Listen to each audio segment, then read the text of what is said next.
Have you ever been interested in learning the Japanese language? Well, today I'm going to show you not only the basics of the language, but also some of the best study tips and some resources that we have here in the library. So to begin, as you can see, I am not a native Japanese speaker, but I have spent time in Japan. I was an English teacher over there for a little while after college, and I did study it for a bit in college as well. I haven't really been able to speak it conversationally in quite a few years, but luckily the basics of the language, they'll probably stick with me forever. There's some really basics of it that are kind of hard to forget.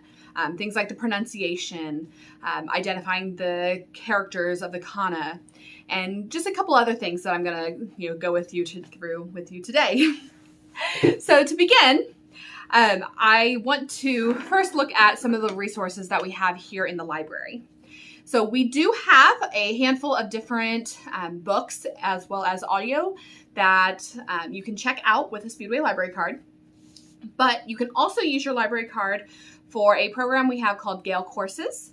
And these Gale Courses has 6-week-long courses on all sorts of different types of subjects, not just Japanese or languages, but they also have things like Microsoft Word, health certificates, how to write a book.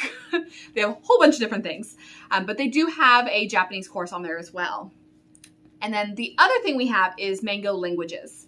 So Mango Languages is both an app and a computer program that you can log in with your library card, and you will be able to do different lessons and different games and activities to learn the language.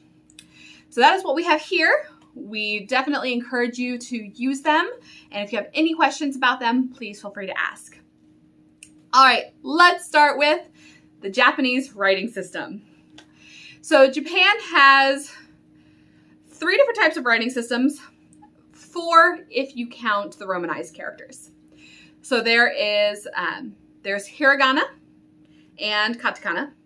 Hiragana is the very simple form of the writing system. It's what children first learn. And then you have the katakana, which is it's the writing system that's used for foreign words.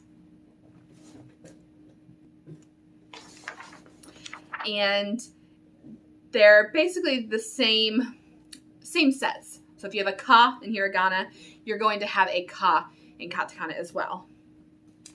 And then there's also the kanji. The kanji is probably the most difficult to learn, only because there are about 3,000 different kanji characters.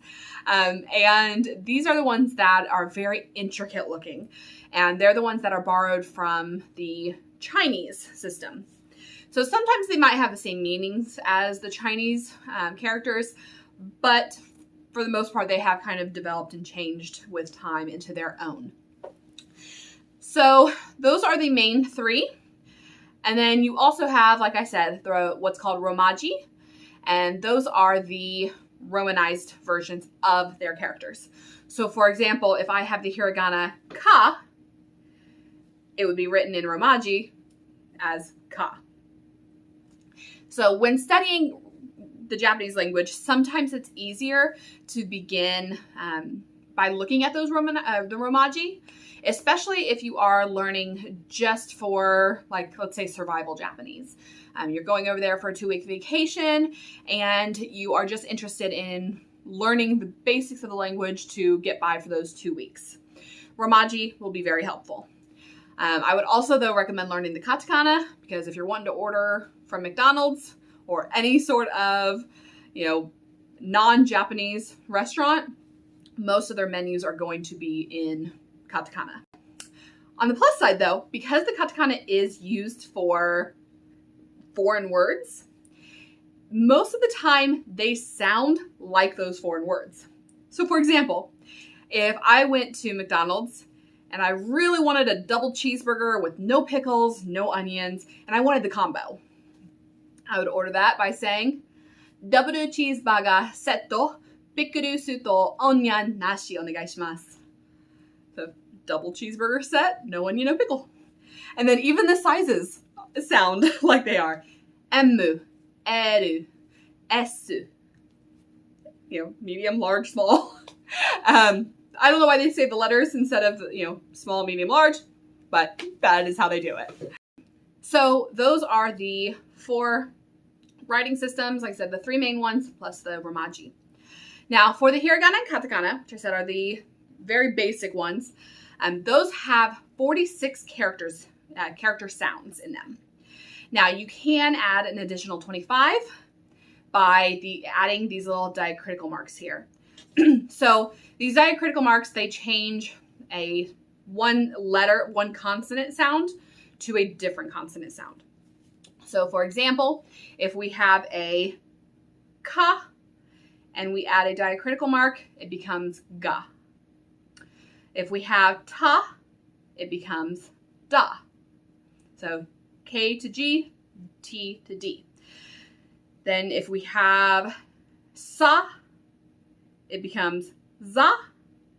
So S to Z. And then lastly, H. So H can either have this diacritical mark or this diacritical mark. If it has this one, the H's become B's. So ha, ba. If it has this one, then they become P's. So ha, pa. It can be a little confusing, but once you really look at a chart and you start studying them, they kind of start to fall in line and you start to understand them. There are a couple of exceptions. So with the T's, you don't have T and you don't have tu. Instead, you have chi and tsu. So when these two get the diacritical marks, they change into G and zu. Same with the S's. There is no SI. It's she. And with the diacritical mark, it also changes to G. So really quickly, I am going to go over the chart of the hiragana and katakana sounds. That way you kind of know how those pronunciations sound, so that when you are studying them on your own, you can kind of refer back to this video or just kind of get an understanding of it. So to begin, we have our 5 vowels. So we have a. It's always important to remember it's a as in father. So a, father, a. So a, e, o, u. So to go with that, then the next line, we have our K's. We have ka, ki, ku, ke, ko. For the S's, like I said, there is no SI, so it is going to be she.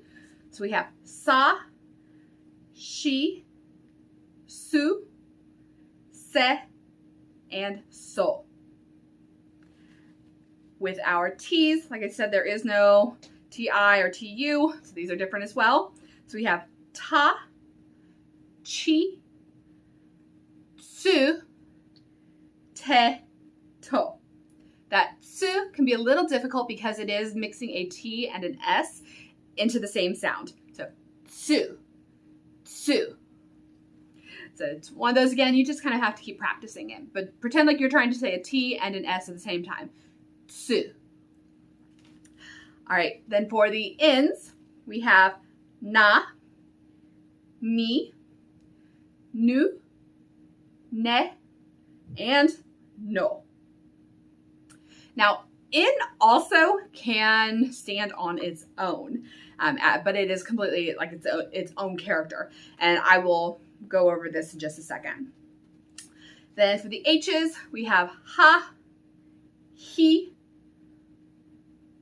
There's a difference here. We have fu, he, ho. So HU is actually an FU. The letter F, the letter U, fu. All right, and then we have our M's. So we have ma, mi, mu, me, mo. And then we have our R's. Now the Japanese R can be a little difficult as well because it doesn't make the sound that we're used to in English. Instead, it makes a sound that's like mixing a D and an L together. So you're gonna put your tongue on the roof of your mouth and kind of flick it. Again, it's one of those ones you just kind of have to practice it. So for our characters, we have ra, ri, ru, re, ro. And then we have just a couple more. I promise, just a couple. For the Y's, there's only actually 3 characters for Y's. We have ya, you, and yo. And then for W's, we have only 2 characters. There is technically a WI character, but it's not used anymore. So nobody really teaches it. So the 2 that they do teach is wa and wo. And then last, like I said, in can stand on its own. Generally doesn't happen at the beginning. Actually, I don't think it never happens at the beginning. It is placed in the middle and at ends. So then real quick, like I said, there are those diacritical marks, and we are going to go over those characters' sounds real quick.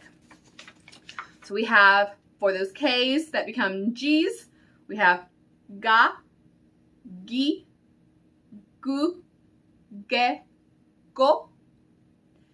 For the S's to Z's, we have za, ji, zu, ze, zo. For the T to D's, we have da, ji, zu, de, do.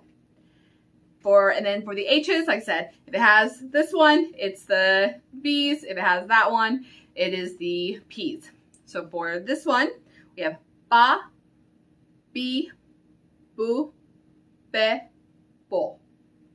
And for the P's, pa, pi, pu, pe, po. So those are our general character sounds. But we're still not done.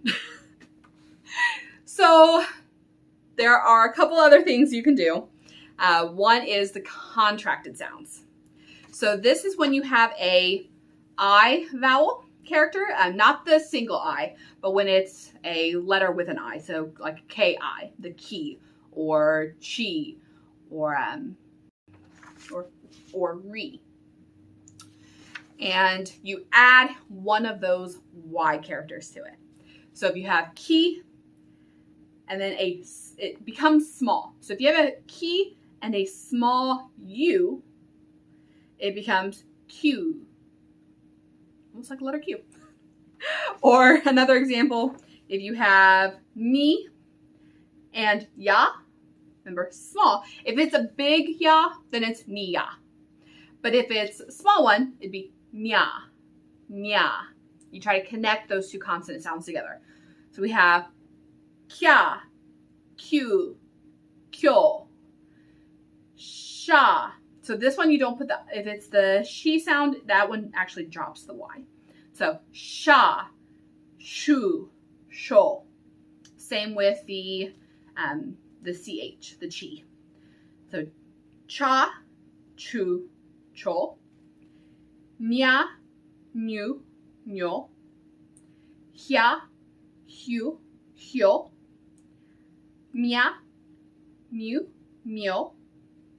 And rya, ryu, ryo.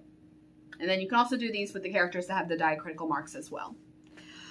All right, I promise only two more things. And that is, first one is double consonants.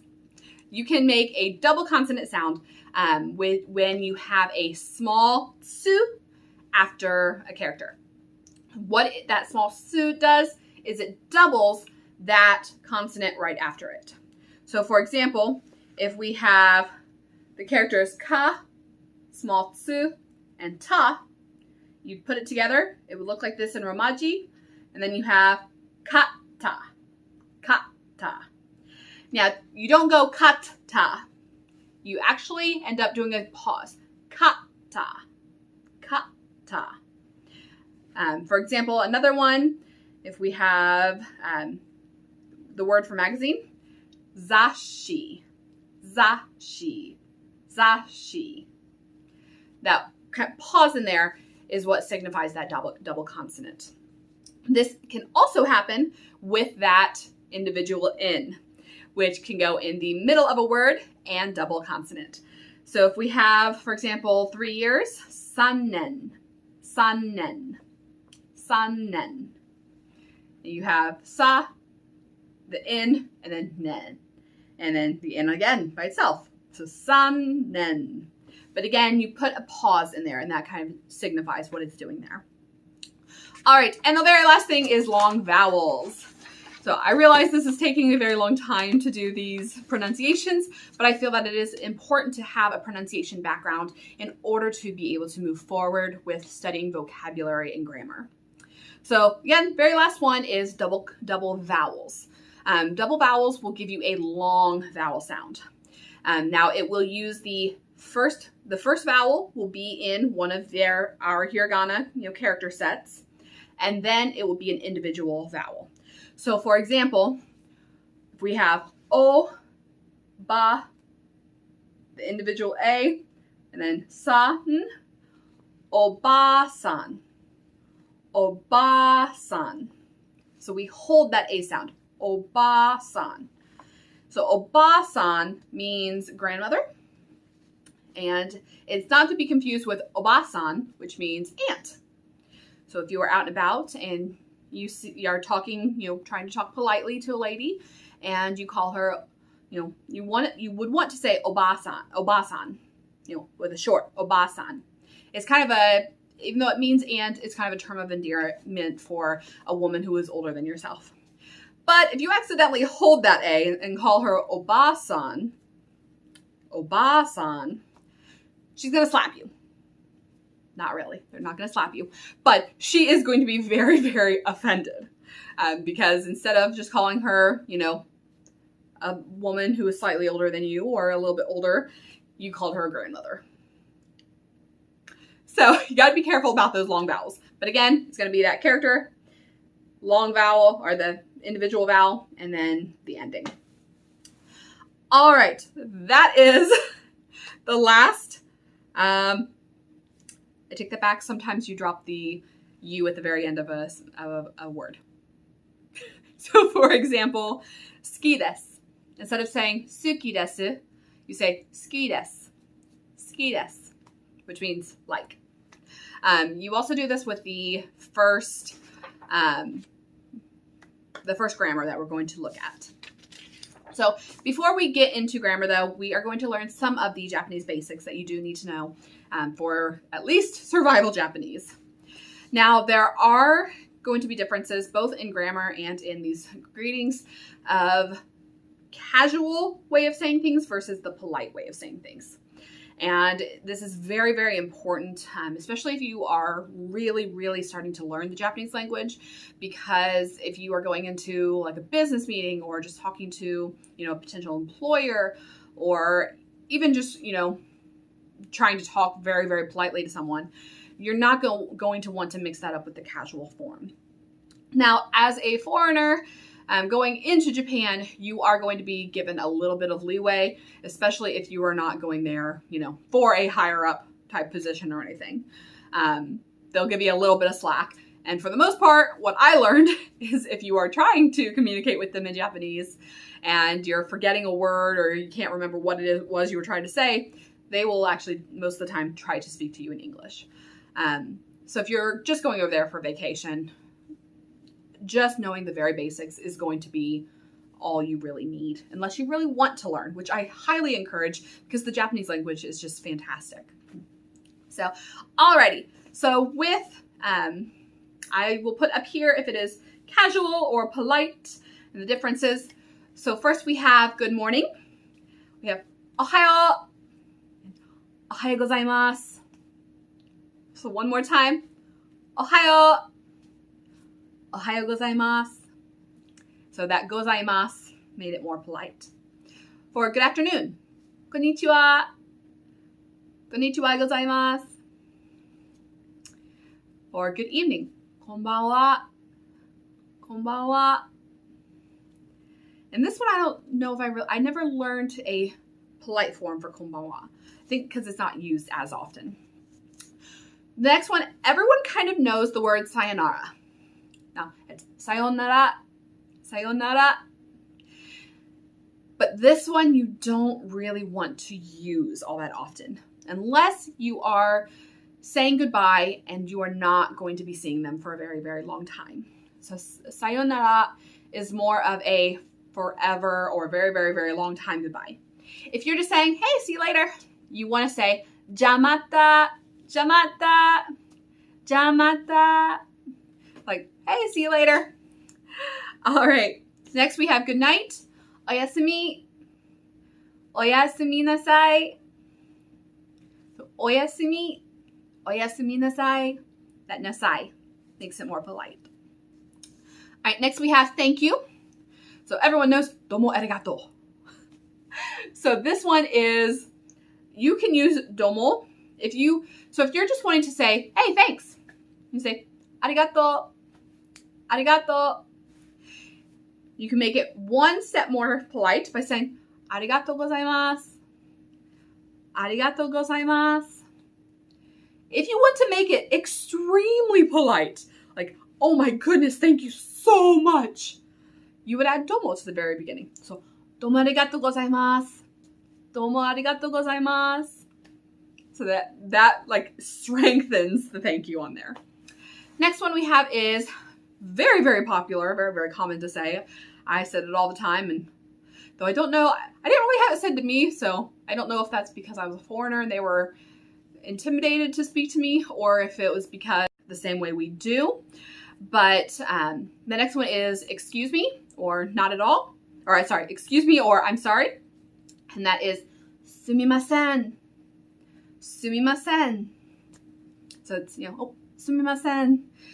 So you can use this in a couple ways, like if you're trying to get, oh, sumimasen, oh, excuse me, over here, sumimasen, or, oh, I stepped on your toe, oh, sumimasen, oh, I'm sorry, or, hey, I'm trying to get through, oh, sumimasen. So there's a couple of different ways you can use that one. And then the next one, yes and no, we have iie, iie. This one does have two vowels because it begins with a vowel. So iie, iie means no, not at all. No. Neko ga suki desu. Neko ga suki desu. Iie, iie. Actually, I love cats. So I would actually say hai, suki desu. Hai, suki desu. So yes, hai. Hi. This one, you see there's an A and an I. So with that, hi, hi, hi, hi. The next one you do when you're eating. So while some people in the US would pray before a meal, they kind of have the same sort of thing, but it's done more as putting a thank you out into the world for a meal. So when you are sitting down, getting ready to eat, you would look at your food and say, itadakimasu, itadakimasu, itadakimasu. And this is thank you for the meal. Now, when you are finished, you would again thank the meal. You'd say, gochisusama deshita, gochisusama deshita. You could also just say, gochisusama. But for the most part, because you're doing after, like thank you for a meal that's over, you'd use that past tense, which is that deshita. So, gochisusama deshita. Now you can say this to the meal, or if you're in somewhere like an izakaya where you can actually see the chef, you can actually tell this to the chef, which kind of gives them a, oh wow, somebody really, really appreciated my food. So it's kind of good to use. And then the other thing is when you're introducing yourself, you want to start off any introduction with hajimemashite, hajimemashite, hajimemashite. This means how do you do. And you also always want to end it with yoroshiku onegai shimasu. Yoroshiku onegai shimasu. Yoroshiku onegai shimasu. Now, they don't have a very good correlated meaning for yoroshiku onegai shimasu. The best way I find to explain it is you're talking to someone and at the very end you're saying, please treat me kindly. So, or I'm putting myself in your hands. It's kind of that sort of feeling. But there's not a straight answer meaning for what it means in English. So those are the basic greetings that you're going to want to know and want to kind of practice. And then we are going to now look at some of the basic grammar. First, starting off with the to be verb.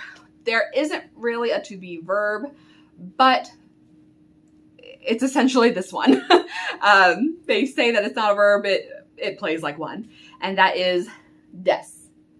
Now, you see there is a U on the end. This is one of those that you drop just because it sounds better. So, des. So this, like I said, it is the to be verb, is, was, were, but you're going to change the ending depending on what it is. We're not going to go into more than just present tense though, just because that does get more advanced and you will need to really study those because they can change depending on their endings. But I will say that you want to always make sure that your verb is at the very end of your sentences. So very different from English where our verb is, either second or smack dab in the middle. In Japanese, it is always at the beginning. And for the most part, you generally have your subject at the very beginning. The verb is always at the end. Verb at the end. Subject generally towards the beginning. And they do have a couple of different particles. We're just going to take a look at the wa particle. And I am sorry to confuse you again. When wa is a particle, it uses the ha character.